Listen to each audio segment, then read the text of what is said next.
Dubliners were formed by accident. I was working with Barney McKenna with John Malloy in the Gate Theatre, and we used to go to Dunahue's to get paid because John Malloy lived in Ely Place. And we used to go over there to get the few bob.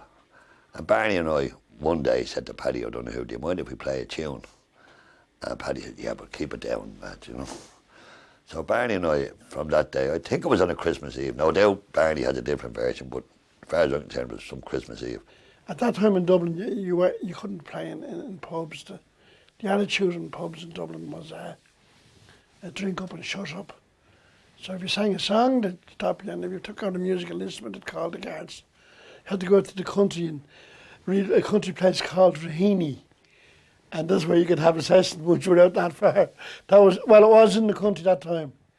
But then I met Ronnie one time. We went down. There was a little session on in Maldred Street. Do you remember there was a kind of a folk club or something in that area, and I met him, and I had the banjo. Somebody said, would you play a tune on the... I think could have been heading now for O'Donoghue's or from it, or I played a couple of tunes, and so Ronnie asked me could he there's a bit of a gig going on in the Gate. I think it was in the Gate. Now, not the big Gaiety, you know, that little Gate, the Gate Theatre in Parnell Square. There was a little bit of a review going on or something like that, so to play a little bit of background music. Later on, say in the beginning of the next year, Luke came home from England, and I met him in the International Bar. And I said, Barney myself going to Dunahue's, so he came up to Dunahue's. And Kieran Burke was studying agriculture in University College, which was just up the road in Aylesford Terrace at that time. And he used to come in there, you know, for a drink a drink. And so one day we just got together, and Luke had brought back some great songs from England. And up to this point, I'd been only singing, you know, mainly Irish songs. I had a great interest in all the old songs, and still have. But Luke had brought these new songs, and it put a whole different view on things. You know, there were sort of songs written in the same idiom, but referring to more modern things, you know. And so it was great to meet Luke. And Kieran then played the whistle, and he had a good few songs in Gaelic and in Irish, and not in Gaelic and in Irish, just in Gaelic.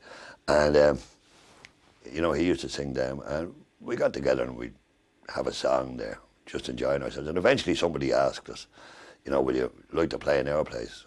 I think it was a place called the Hunters Moon out in Ashbourne or somewhere, or Ashbourne House. It was a hotel, and for a few bob. So we said certainly. So that was the start of the Dubliners, really. This fella called Colin Reid brought us out to Hout. He's from Hout, and he got us a gig in the Abbey Tavern. And the crowd started to come there, and so then we kind of we moved from the Abbey Tavern over to the Royal Hotel. There was a little bit of a story how that happened. We were kind of half sacked and half left. We went into the Royal Hotel still in Hout Village. But the crowds kept coming out to the Abbey, and they'd come up to the expecting we were there, and then they'd go up to the Royal Hotel.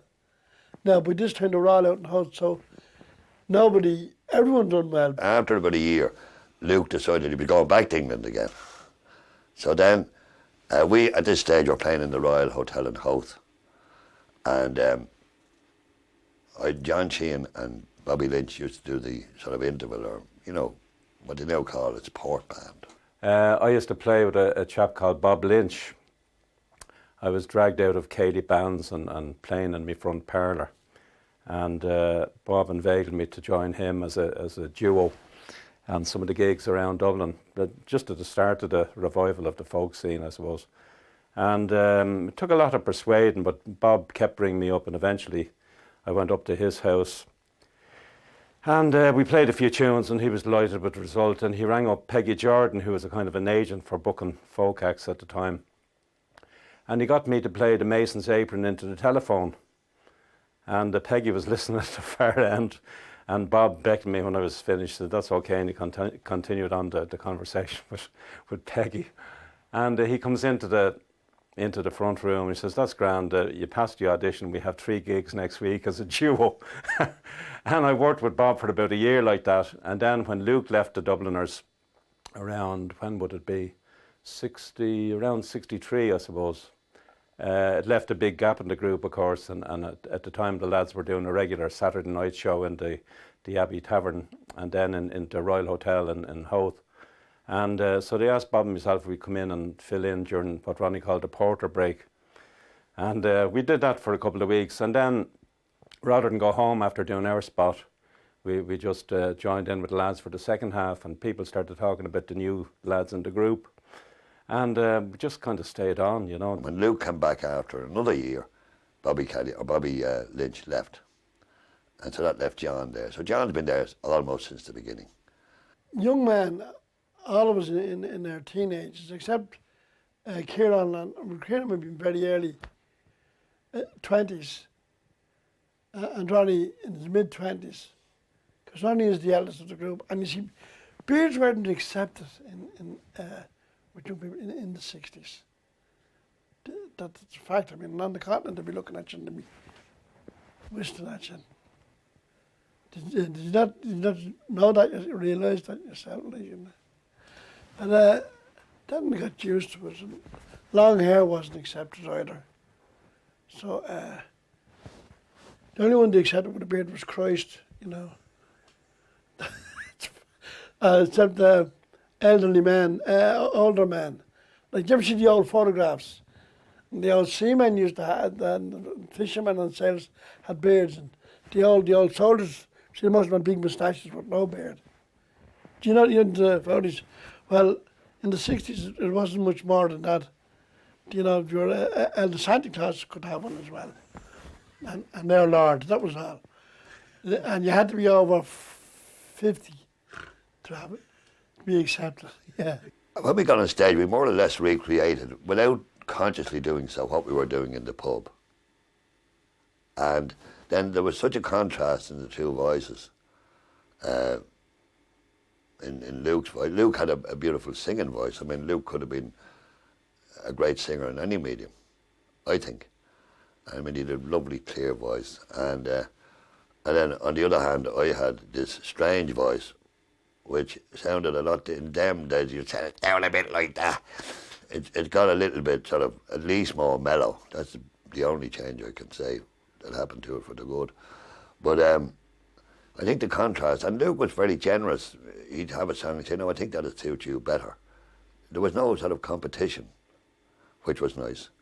And Barney just slotted in there, and Barney was is a great player, but in them days he just rode in and we played, and we didn't do any organising or arranging or anything of that nature. It just did what we were doing.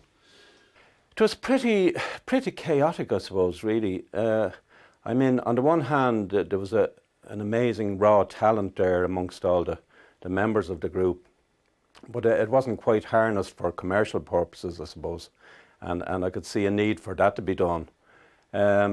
I mean, there was late nights, and there was me still in my ESB job at the time, and I can remember on one occasion I was trying to get the lads out of the pub after the gig to get back to Dublin so that I could get into work the next day. And I came up with a plan. There was no sign of any move to get home. There was a case of, just one more drink now and we'd be on the road. And then I said, "Come on, lads, are we going?" "Ah, geez, this man over in the corner is after buying us a drink. We can't go now. It'd look very bad if we didn't buy him one back," and this kind of thing. So eventually I sneaked over to the young barman and I gave him a £5, which was a good bit of money at the time. So I closed the bar. For Christ's sake, closed the bar after the next round. So the next round came and the bar didn't close, and the next and the next. So I was eventually driving back to Dublin about 5 in the morning, and Ronnie was sitting beside me. I said, "Ronnie, he was some louser, that young barman. I gave him £5 to close the bar about 2 hours ago." I said, "Ronnie, you weren't smart enough. I gave him a £10 to keep it open." Everybody was very fond of drink. It's cold it out saying. Well, everybody except John Sheehan wasn't very fond of drink, but everybody else was.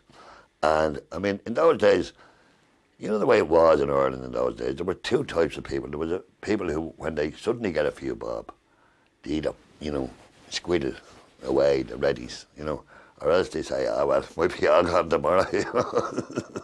And I think that was the general kind of attitude, certainly with me. And not a right one, but looking back, maybe not a wrong one either, I don't know. But the thing was, like, as in all things in Ireland, your celebration was a drink, you know. Taken as the norm that you got a few bob, you got a few extra drinks. I mean, when you were on the labour, you got a certain amount of drink. And then now you were getting paid for doing something, so you got a certain amount more drink. And as well as that, you didn't have to be absolutely 100% sober. Like, you weren't driving JCBs or anything, you know. So, like, many times we weren't absolutely sober. We wouldn't have been drunk now all the time.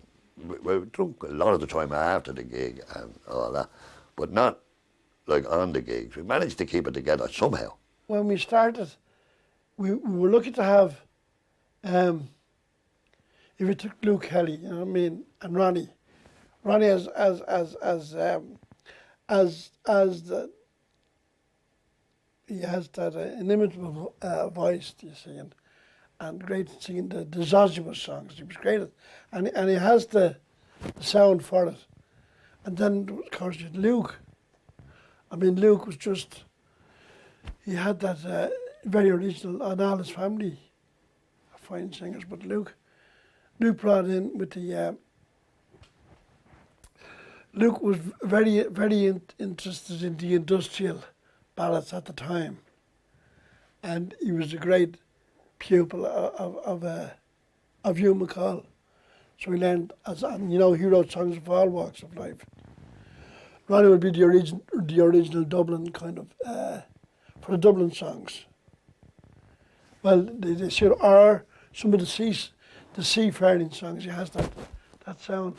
And then Johnny C. being having the instrumental, like his whistle playing and fiddle playing. He had the instrumental part, and myself with the mandolin and the banjo. So it was kind of a unique. The group was unique in a way that it had a good verbal, you know, with the songs of Luke and Ronnie. And then Kieran was a very good exponent of the Irish language.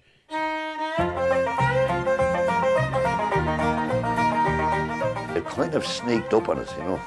Like, you know the way I told you the first gig we got in the hotel? Right. And a week later somebody else asked us. And we did another one. And then it started to come regularly, you know, these requests for us to play in various places.